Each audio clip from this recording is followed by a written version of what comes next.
Quarta vergonha, quarta derrota, quarta vez que o time joga muito mal no Campeonato Brasileiro. Até quando, Diniz? Somente o técnico do Vasco pode responder estas perguntas, mas a gente vai debater aqui no nosso café o que está acontecendo com o Vasco e tem errado demais. E alguns jogadores despencaram tecnicamente no fim da temporada. Só que a temporada só acaba, pelo menos, depois da Copa do Brasil, né, torcedor? E John Arias virou alvo de disputa importante entre clubes brasileiros. Vídeo de hoje do canal do Nicola traz todos os detalhes dessa história e fala... Chega deixando o seu like, comenta e compartilha o nosso vídeo, se inscreve no nosso canal e vamos juntos para debater a nossa paixão. Olha, chega a ser cansativo assistir um jogo do Vasco nas últimas partidas, né? A gente viveu momentos tão interessantes nesse segundo turno, de grandes jogos, grandes vitórias, grandes resultados. Mas o que a gente está vendo nesses últimos jogos, nos 12 pontos em disputa, 0 ponto conquistado. 0. O Vasco não conquistou nada. O que está acontecendo? Será que são as escolhas do técnico Fernando Diniz?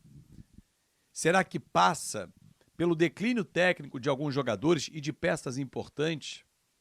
Aliás, e a propósito, o Coutinho está fora do jogo com o Bahia domingo lá na Fonte Nova.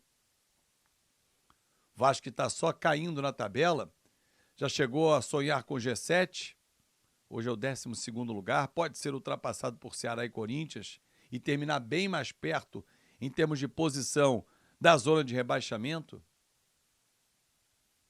É sério que o final de ano está sendo reservado ao torcedor do Vasco? É isso?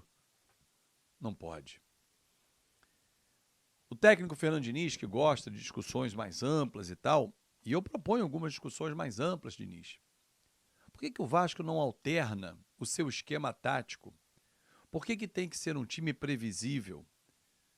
Da saída de jogo, construída pelo lado do campo, com seus 3 atacantes, mesmo que não esteja dando certo, aí em determinado momento você vai mexer, vai botar 4 atacantes. Por que não trazer um time para jogar com 2 meias? Será que isso nunca foi trabalhado no Vasco? Para que improvisar o Hugo Moura se você tem 2 zagueiros de ofício no banco? Será que o Hugo Moura está dando tanto resultado assim nos treinos? Hugo Moura, Tietê, eles devem estar voando no treinamento, porque no jogo não rendem. Se o campo fala, como todo treinador gosta de exaltar, ele está dando sinais gigantescos para o técnico Fernando Diniz. Não pode um time que vinha até o jogo com o São Paulo, de 8 jogos com apenas uma derrota, que era o Palmeiras, despencar. 4 derrotas seguidas.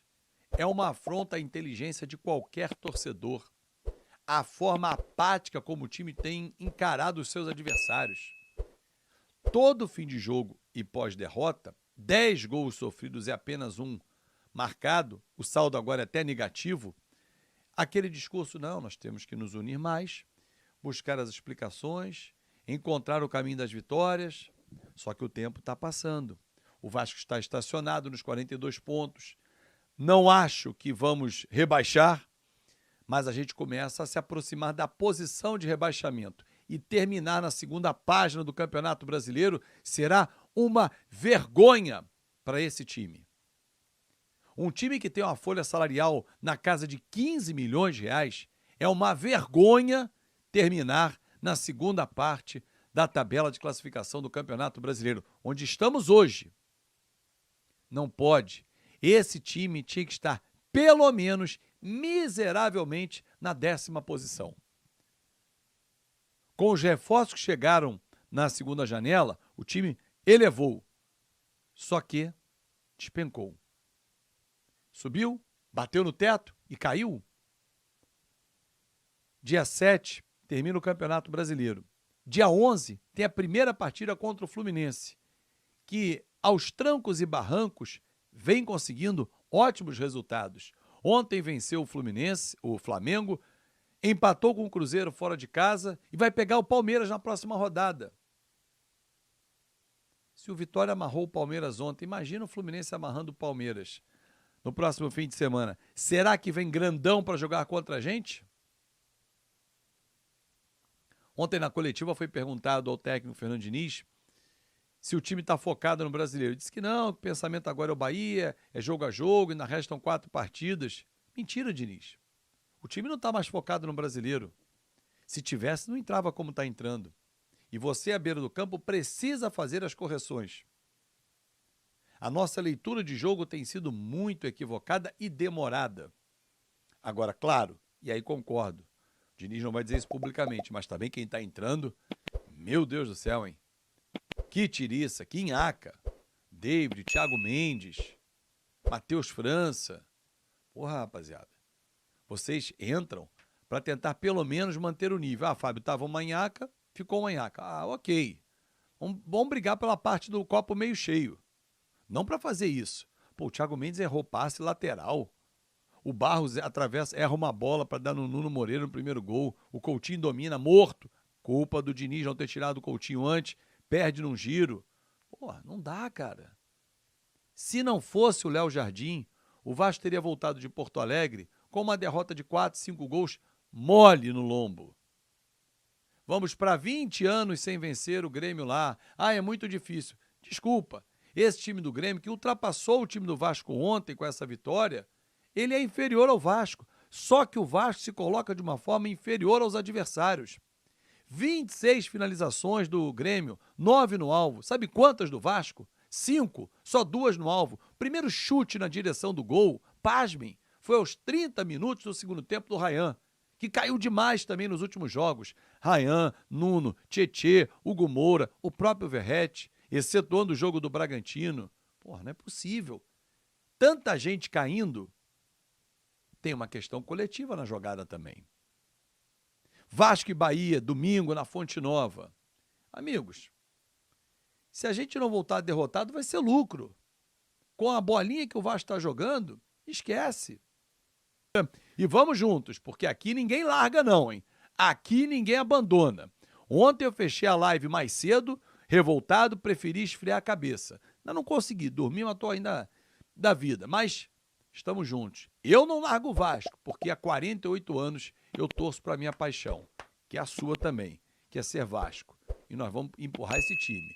Querendo ou não, esses caras vão ter que correr e vão entregar mais. Porque o que estão entregando é de doer os olhos, é de sangrar os olhos o futebol medíocre que o Vasco tem apresentado nos últimos 4 jogos. De quem é a culpa? Minha? Sua? Não. De quem entra em campo e quem fica à beira do campo ou fora.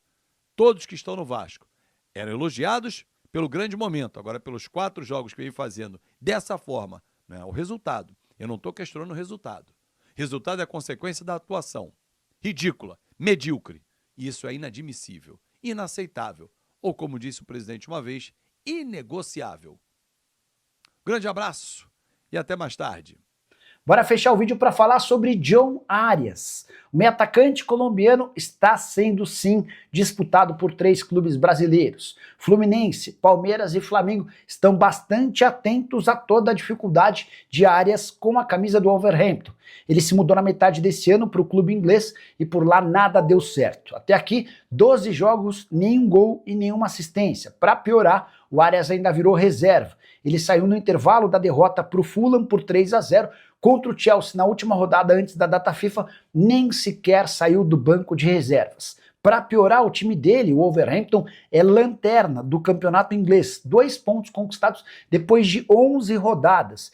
E está muito claro que o Wolverhampton será rebaixado ao fim dessa temporada. E é por conta desse rebaixamento que os clubes brasileiros já começaram a disputa para contar com o retorno do atleta. Vale a lembrança de que o Fluminense tem a prioridade na recompra do jogador, ou seja, se o Flu igualar qualquer oferta de times brasileiros, é para o Fluminense que o Arias voltará. Só queria registrar que o Arias ainda pretende continuar no futebol europeu por mais algum tempo. Quando ele deixa o Fluminense para jogar no Wolverhampton, ele aceita ganhar menos na Inglaterra do que ganhava nas Laranjeiras pelo sonho de jogar no exterior, mais especificamente no futebol inglês. A julgar pela fase atual, a passagem dele pelo Wolverhampton deve ser curta. talvez no máximo até junho do ano que vem. Mas o Arias vai dar preferência a clubes do exterior. E já dá para contar que o Galatasaray da Turquia é um dos interessados na contratação do meio atacante de 28 anos de idade, que enquanto jogava pelo Fluminense deixava excelente impressão. O Flamengo namorava o Arias ainda quando ele jogava no próprio Fluminense. Já o Palmeiras vê a possibilidade da contratação do Arias como um grande negócio. Mas qualquer movimentação envolvendo o Arias vai acontecer apenas a partir da metade do ano que vem. Assim que tiver qualquer novidade, volto para contar para vocês. Não esqueçam de deixar like, se inscrever no canal. A gente se encontra assim que surgir notícia. Tchau!